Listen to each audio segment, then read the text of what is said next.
welcome to the channel. In today's video, I'll be talking about my recent 5K time trial. So today is Wednesday, March 24th, and it's been a couple days actually since I did the time trial. I actually did the time trial on Monday, March 22nd, but I tried to do it on Saturday, March 20th. So I actually went to the track on Saturday. Was going to do a sub 17 5K attempt, and I just didn't feel good at all. I'll talk a little bit more about that. I'll show you some footage of that failed 5K attempt. But then I went and did the 5K, the full 5K, 2 days ago on Monday, and that went really well. So I'll talk a little bit about why I think that went well versus on Saturday I just didn't have it. Alright, so first let's take a look at the footage from Saturday where I went to the track to do a 5K. Let's see what he can do today. Alex. Yes. Alright, so we're at the track. This is Saturday. You can see that I'm wearing my track spikes, and the first thing I should say about this time trial attempt is that I was running in lane 4. And so I know what you're going to say. Lane 4 is not 400 meters. Turns out it's 420 meters. I measured it, so 420 meters. So that's going to be 11 laps plus almost another 12th lap. We marked out the finish line with 2 hurdles. And so I was doing a little less than 12 laps. But that meant that the splits that I was going to hear are basically meaningless because I don't know what a 420 meter lap split is.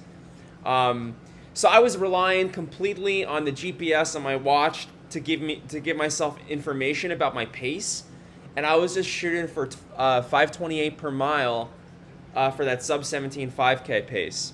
Now the first couple laps I actually was doing all right, and I was moving pretty well. I was hitting low to mid 520s, and then starting around the third lap, so a little more than 1,200 meters in, a little more than 800 meters in, I really started to slow down. My legs felt really heavy.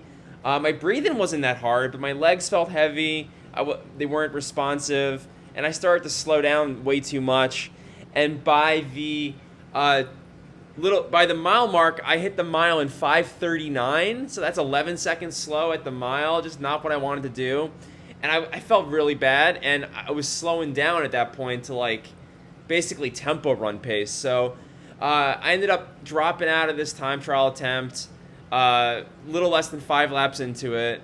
And so yeah, I mean, just really, really bad day. But I saved my legs for another attempt 2 days later.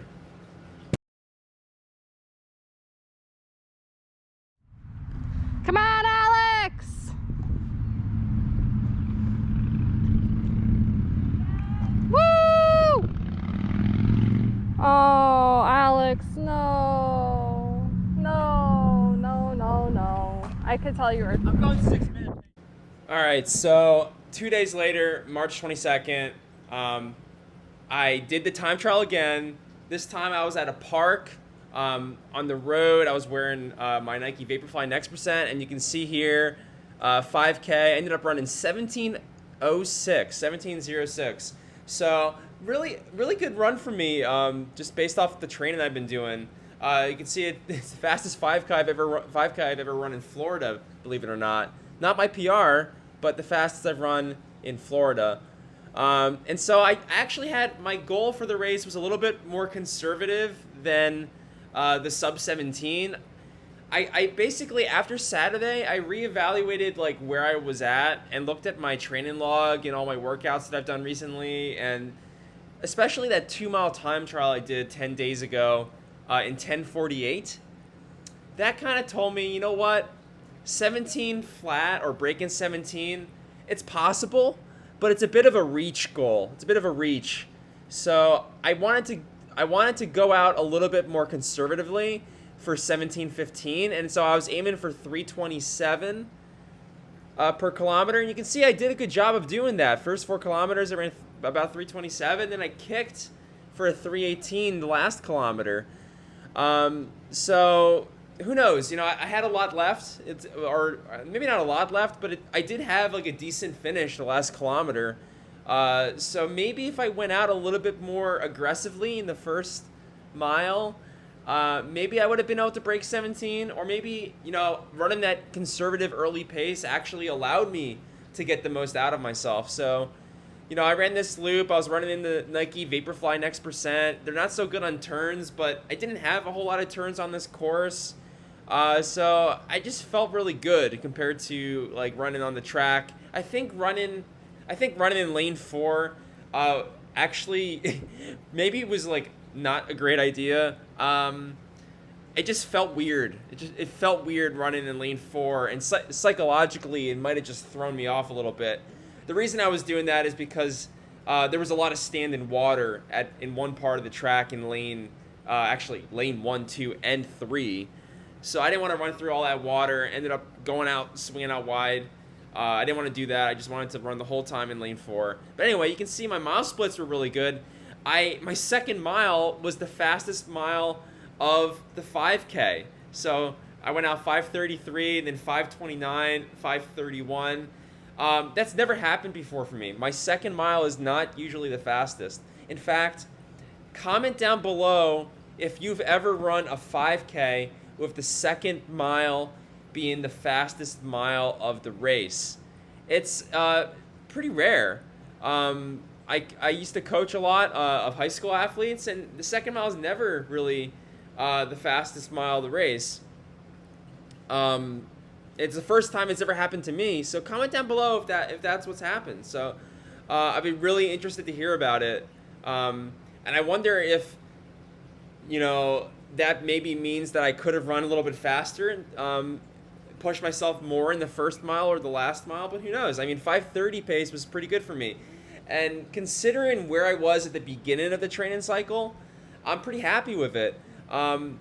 Before the training cycle started, I ended up running a mile time trial at the end of November in 5:13, so 5:13. So running the 5K at 5:30 pace, that's a pretty good improvement for only 4 months' time.